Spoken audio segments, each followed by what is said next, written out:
Welcome back. Happy Wednesday. I hope you had a fabulous weekend. I worked, but today is a special day because I actually am on my second day off in a row because now that it is warmed up in South Texas, I quit my two part-time jobs and now I'm just working one full-time job, and it is the most exciting thing ever to wake up and not feel like I have somewhere that I have to be. And I get to ask myself, what do I want to do today? Instead of what can I squeeze into today because I only have so many hours to get everything done. Um, so trying to mix productivity with rest, with creativity, and so far so good. Um,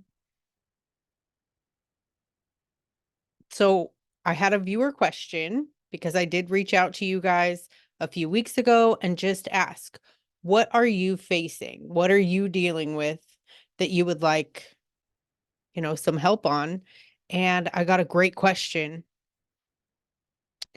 Somebody wanted me to address how to accept and love the life you have when it's not how you imagined it. I think I have a thing or two to say about that. I don't have a crystal clear picture of what I imagined my life would be at 40 years old. It wasn't this, but I can assure you that this is better.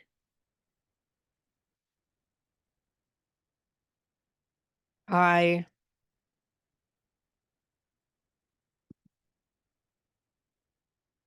I think I'll start with acceptance, because in order to get to where I am today, acceptance was the answer to all my problems. And so, since it's a two-part question from our viewer, how to accept and love the life you have. I think acceptance was the key to me quitting drinking, which was also the key to this awesome life that I get to live. And I didn't I didn't really want to fully concede to the fact that I was an alcoholic. I didn't want to I didn't mind admitting that I was an alcoholic or that there was a problem, but just not I didn't even have a problem with the idea that I could never drink again. It was just I couldn't stand the thought that I had to go to a meeting every day and I had to work these steps and I had to read these books and speak this different language in order to survive and function in the world. I had a problem with that. And the more I fought that, the more I didn't want to be there and I didn't want to show up. And it wasn't until, in proper AA lingo, I fully conceded to my innermost self that I was an alcoholic, that then I could accept the solution for my ism. Now, there were a lot of things happening in my life when I got sober, and I didn't like them. I didn't like the fact that I was newly married to a person that I knew I shouldn't have got married to. Ruined a friendship, a lifelong friendship, and I was thousands of miles away from home. Um, but the first thing that my sponsor recommended I do is to read page 417 in the big book of Alcoholics Anonymous. So while I'm no longer a member of AA and I no longer consider myself an alcoholic because I do not call myself by the name of my problems, I do not continue to perpetuate that in my being. That's just a personal choice. You do you. Page 417, I read it every single morning and sometimes multiple times throughout the day. But it starts out with, "An acceptance is the answer to all my problems today." When I am disturbed, it is because I find some person, place, thing, or situation, some fact of my life unacceptable to me, and I can find no serenity until I accept that person, place, thing, or situation as being exactly the way it is supposed to be at this moment. So it goes on, but I will not. Um, I had to accept some things so that I was able to deal with them. Now, this person in particular that has written in has a different situation, but I feel like acceptance um, is kind of a blanket thing. We want things different than the way that they are. So what our reality is unacceptable to us. And so the root cause of suffering is identification with our thoughts, the stories continuously running through our minds. So we need to find a way to cut through the illusion. But before we do that, I just, instead of lecturing, I just want to say that I get it. Like, it's not that your life is bad. It's not that anything is wrong. It's just not what you thought it would be. And I'm sorry. Because that picture that's in your mind is probably really beautiful, and picturing it probably feels very comforting and very safe.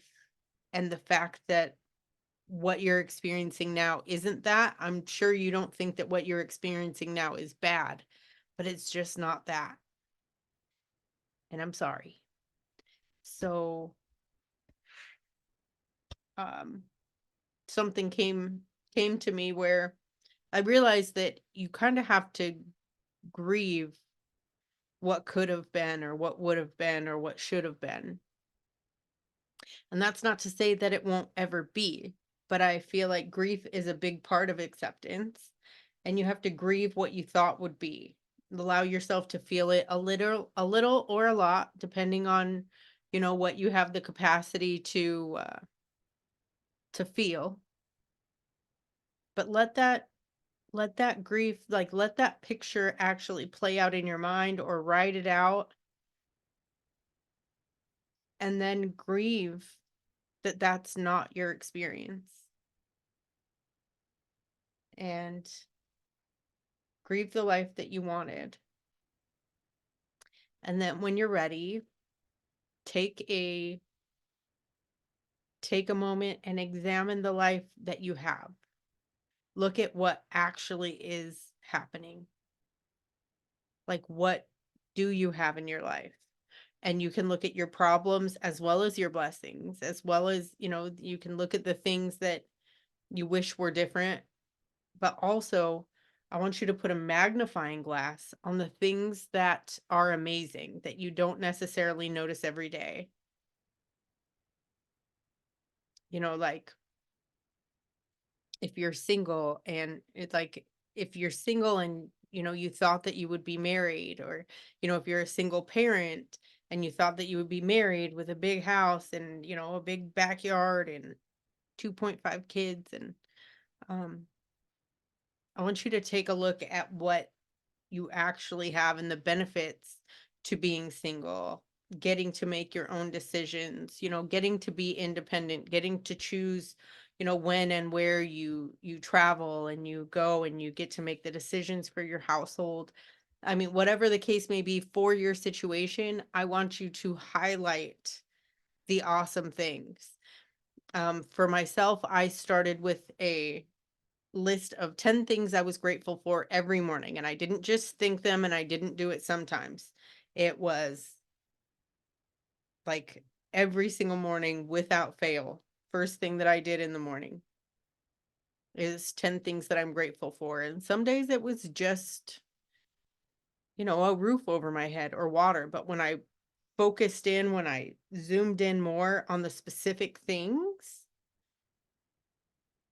then I was able to pull the beauty out into in the everyday things, and if you put it on a specific situation, like the fact that you're not married, if you focus on the reasons why you love being single, And if you're a single parent, that can be really challenging. And I think like finances and parenting are two of the biggest gripes of, married people.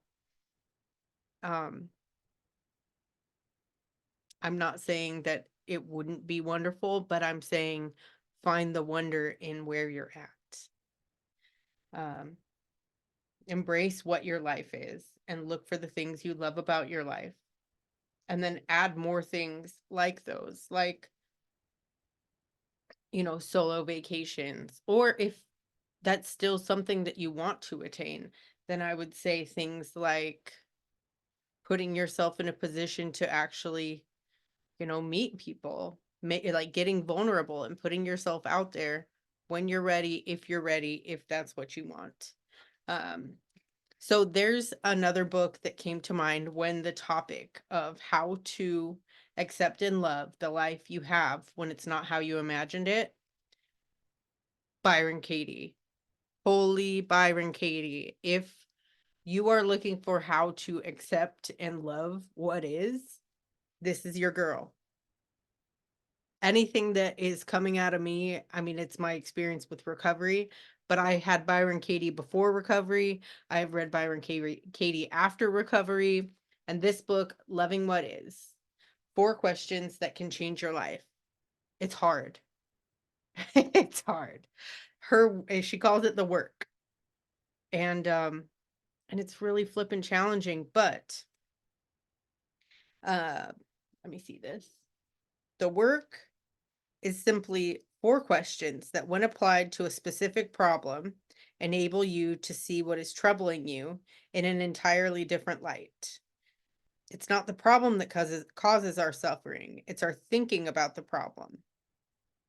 Contrary to popular belief, trying to let go of a painful thought never works. Instead, once we have done the work, the thought lets go of us.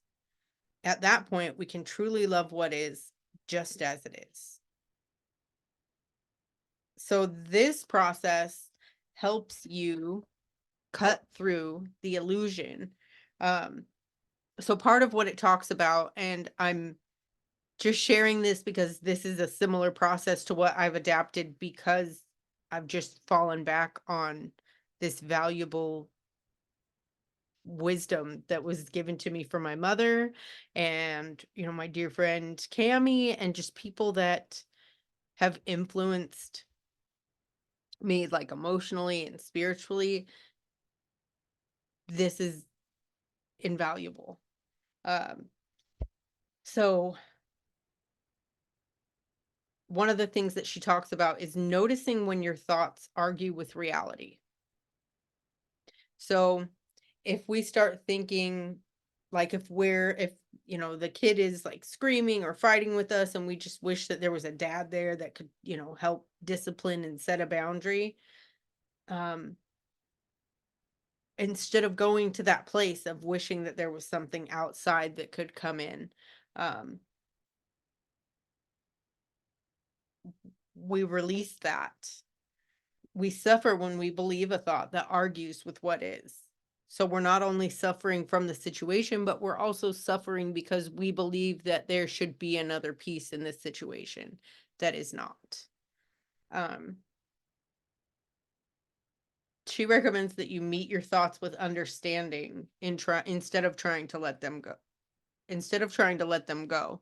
So, instead of saying like, "Oh, I shouldn't feel this way because I am so fortunate that I, am in this situation," uh, but actually just going, I understand why I would want that. I understand why I feel this way.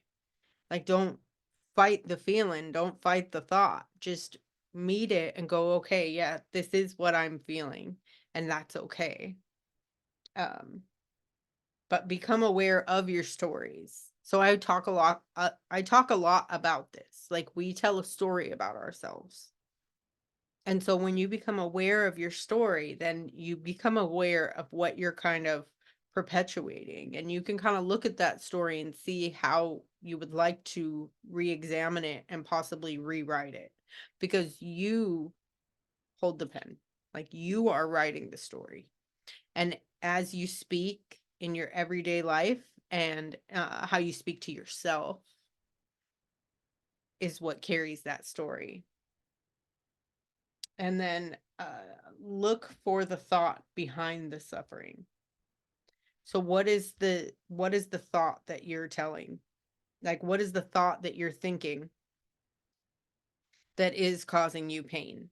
So when you look for that thought behind the suffering, that's where the work starts. So she says basically to write down your judgments about any stressful situation in your life, past, present, or future, about a person you dislike or worry about, a situation with someone who angers or frightens or saddens you, or someone you're ambivalent or confused about. Write your judgments down just the way you think them. So let me see if there's a worksheet in here.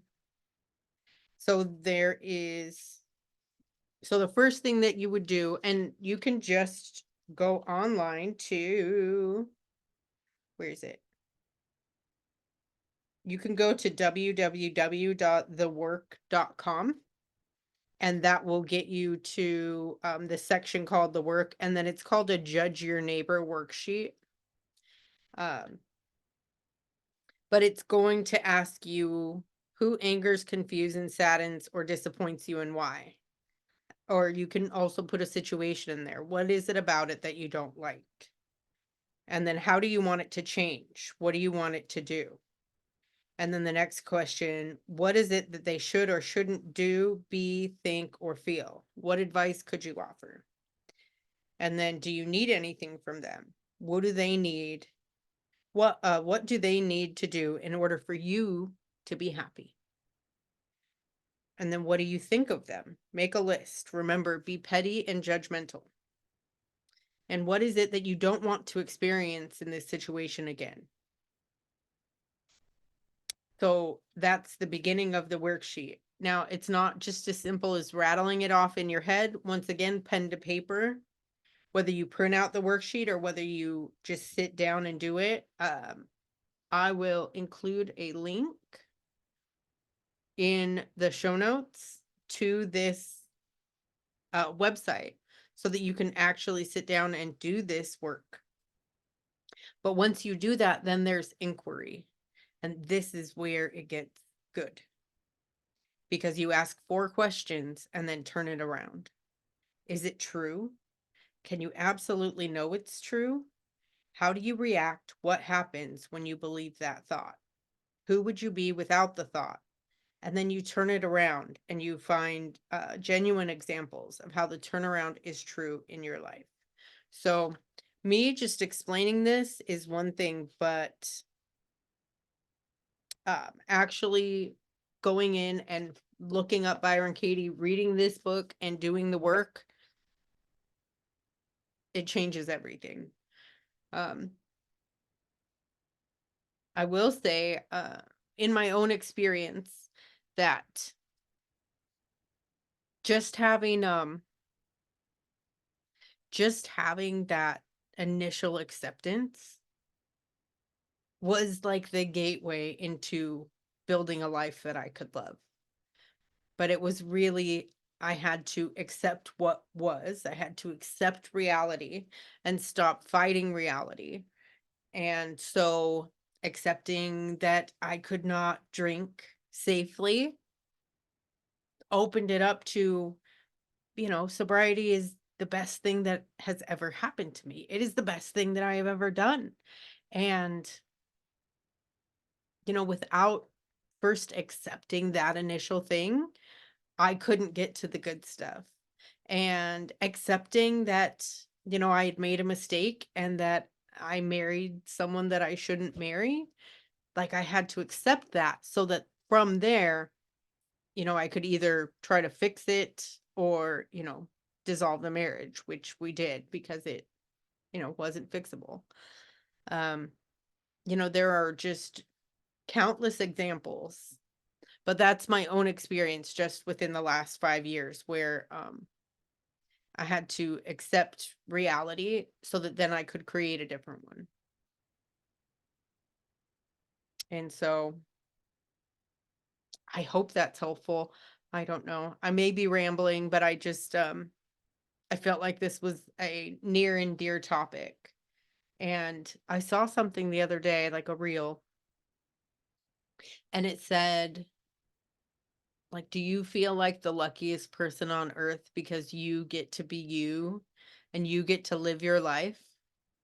And I thought, no, because I'm so focused on paying this off, or I'm so focused on like the obstacles that are, in our path on the road to, becoming adoptive parents, or, I'm focused on the problems.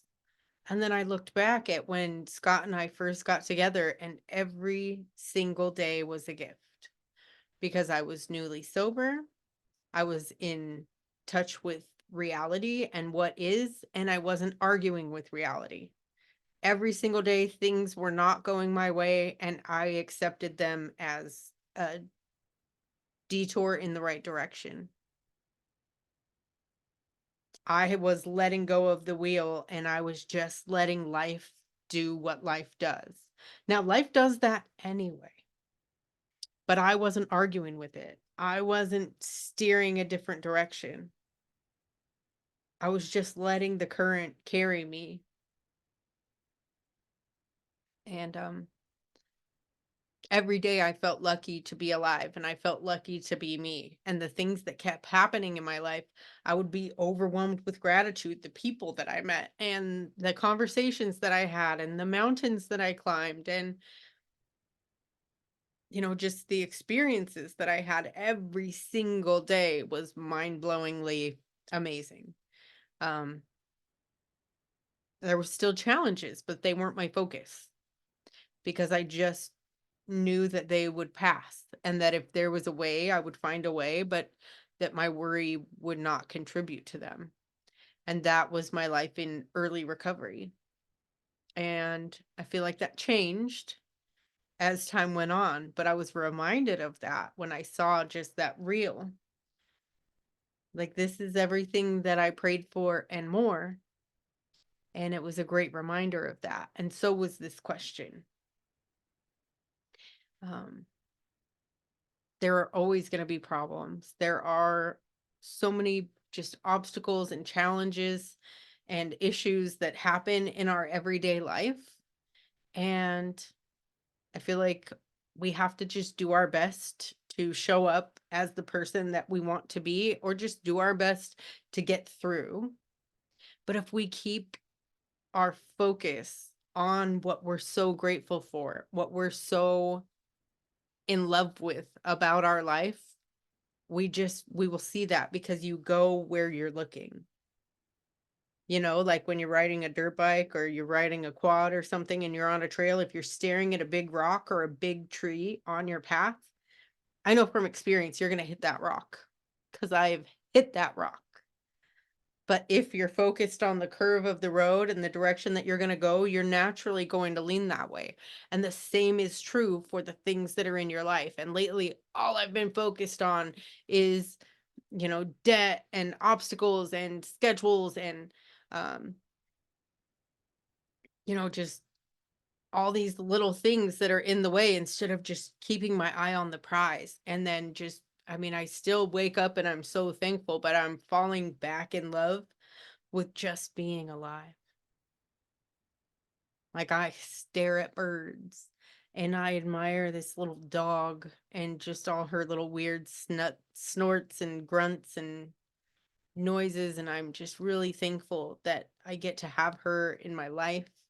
And the same goes for my husband. I am just in awe that I get to wake up and I get to be me and I get to live the life that I'm living. And while there is more that I am after, I am just so focused on the good stuff. The bad stuff will come and go, just like the good stuff does. But I get to pick, and so do you. You are so loved, and I hope that this helped. I will talk to you guys next Wednesday.